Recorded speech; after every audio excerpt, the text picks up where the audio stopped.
Good morning, class 6. This is our second video of chapter number 10. ठीक है, last video में हमने पढ़ा था हमारे नेचुरल वेजिटेशंस के बारे में। हमने 5 टाइप्स ऑफ फॉरेस्ट पढ़े थे। ठीक है, ट्रॉपिकल एवरग्रीन फॉरेस्ट के बारे में पढ़ा हमने, ट्रॉपिकल डेडिडियस फॉरेस्ट के बारे में पढ़ा, ट्रॉपिकल थ्रॉन फॉरेस्ट के बारे में पढ़ा, माउंटेन फॉरेस्ट के बारे में हमने पढ़ा और मैंग्रोव फॉरेस्ट के बारे में हमने पढ़ा। ठीक है, अब हम अपने चैप्टर को आगे कंटिन्यू करेंगे और हम बात करेंगे forest are useful to us in many ways. मतलब कि फॉरेस्ट जो होते हैं वो हमारे लिए यूज़फुल होते हैं बहुत तरीक़ों से। ठीक है, अब वो किस तरह हमारे लिए यूज़फुल होते हैं उसके बारे में हम पढ़ेंगे।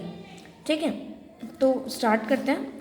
Trees inhale carbon dioxide and exhale oxygen the much needed life living gas. देखो, ट्रीज जो होते हैं वो क्या करते हैं, मतलब कार्बन डाइऑक्साइड जो होते हैं वो लेते हैं और हमें क्या देते हैं, मतलब इनहेल करते हैं कार्बन डाइऑक्साइड को और एक्सहेल करते हैं ऑक्सीजन को। जिसकी आप सभी को पता है कि जो पेड़ होते हैं वो क्या करते हैं, मतलब हमें ऑक्सीजन देते हैं और हमसे क्या लेते हैं, कार्बन डाइऑक्साइड लेते हैं। ठीक है, तो ऑक्सीजन वो देते हैं जो कि सबसे इम्पॉर्टेंट गैस है, मतलब जीने के लिए। ठीक है, लाइफ गैस जो है सबसे इम्पॉर्टेंट है, जो कि तो इस वजह से जो फॉरेस्ट है वो हमारे लिए यूज़फुल है। सबसे मेन पॉइंट तो यही है कि मतलब वो हमें ऑक्सीजन गिव करते हैं, जिसकी वजह से हम जी सकते हैं, जिसकी वजह से हम जिंदा रहते हैं। ठीक है, नेक्स्ट है trees moderate the temperature of a place.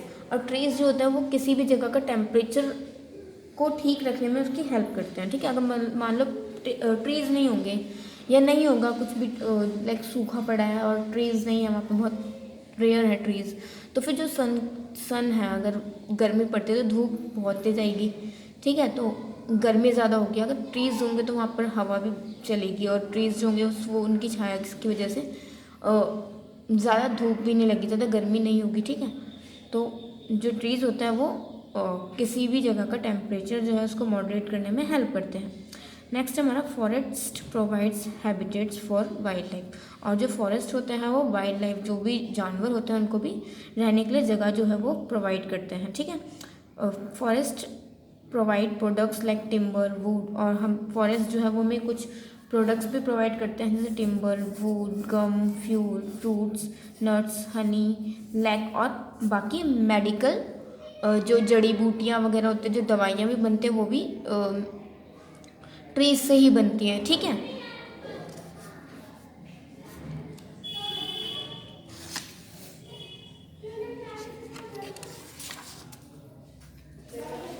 तो ये जो पॉइंट्स हमने पढ़े उससे हमें पता चलता है कि जो ट्रीज़ है वो हमारे लिए क्यों इम्पॉर्टेंट है। ठीक है, नेक्स्ट हम बात करेंगे वाइल्ड लाइफ के बारे में कि वाइल्ड लाइफ क्या होती है उसके बारे में बात करते हैं। India is land of numerous kind of animals, birds, insect and aquatic organism that live in their diverse natural habitats. अब देखो, इंडिया में क्या है कि हमें पता है कि इंडिया में बहुत ही काइंड के एनिमल्स रहते हैं, बर्ड्स रहते हैं, इंसेक्ट्स रहते हैं, एक्वेटिक ऑर्गेनिज्म रहते हैं। ठीक है,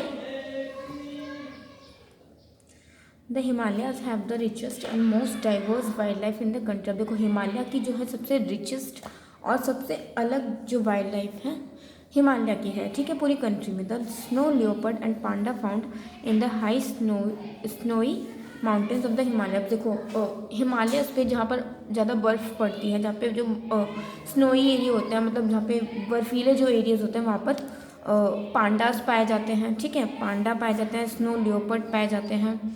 ठीक है, जो कि मतलब देखो, पांडास पाए जाते हैं और वो टाइगर्स पाए जाते हैं जो कि ठंडे इलाकों में रहते हैं। ठीक है,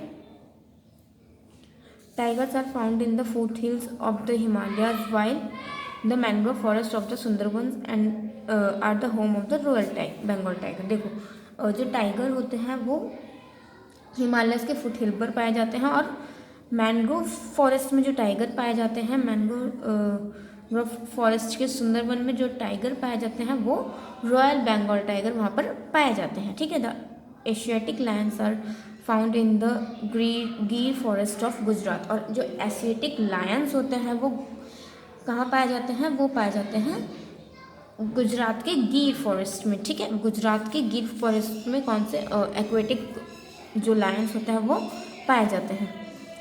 one horns dinosaurs is found, और जिन वन हॉर्न जो डायनासोर्स होते हैं वो स्वैम्पी एंड मर्शी लैंड वो असम और बंगाल के स्वैम्पी एंड मर्शी लैंड में पाए जाते हैं। Animals are found in the dense forest और एलिफेंट्स जो होते हैं वो घने जंगल में पाए जाते हैं, ठीक है, जैसे कि असम, केरला, कर्नाटका, ठीक है।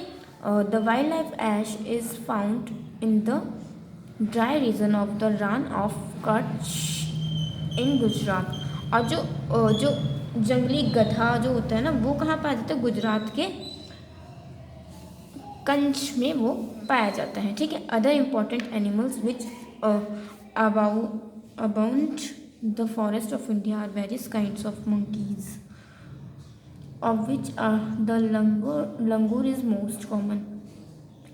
और जो दूसरे एनिमल्स हैं वो पाए जाते हैं, जैसे कि मंकी हो गया, और जो लंगूर होता है, लंगूर तो बहुत ज़्यादा कॉमन है, ठीक है। द अदर एनिमल्स फाउंड और कुछ अदर एनिमल्स पाए जाते हैं, जैसे कि डियर हो गया, फोर हॉर्न्ड एंटीलॉप हो गया, ब्लैक बक हो गया, स्पॉटेड डियर जिनकी जो 12 सिंग होते हैं वो, Kashmir stag, swamp deer, musk deer, mouse deer, gazelle, grizzly, ठीक है, crocodile, the Indian bison, Indian buffalo and nilgai, ठीक है।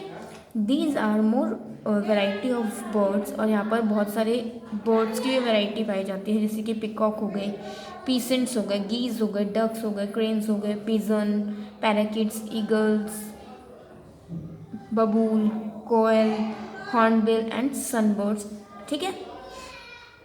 The Indian forest have a rich variety of. और इंडियन फॉरेस्ट की जो रेप्टाइल्स की मतलब अलग वैरायटीज भी है, जैसे रेप्टाइल्स में स्नेक्स आते हैं, इंसेक्ट्स आते हैं, ठीक है।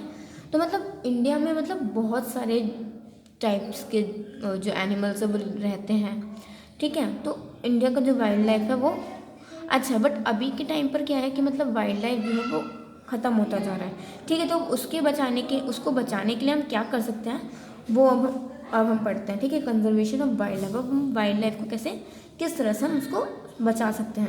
The wild life of our country has dwindled to get extinct in the past decades due to reckless felling of trees and killing of animals, birds। मतलब कि हम जो वाइल्ड लाइफ है जिसके एनिमल्स को मारते हैं, बर्ड्स को मारते हैं, तो ये सब हमें कम करना चाहिए, ठीक है। ट्रीज़ को नहीं काटना चाहिए।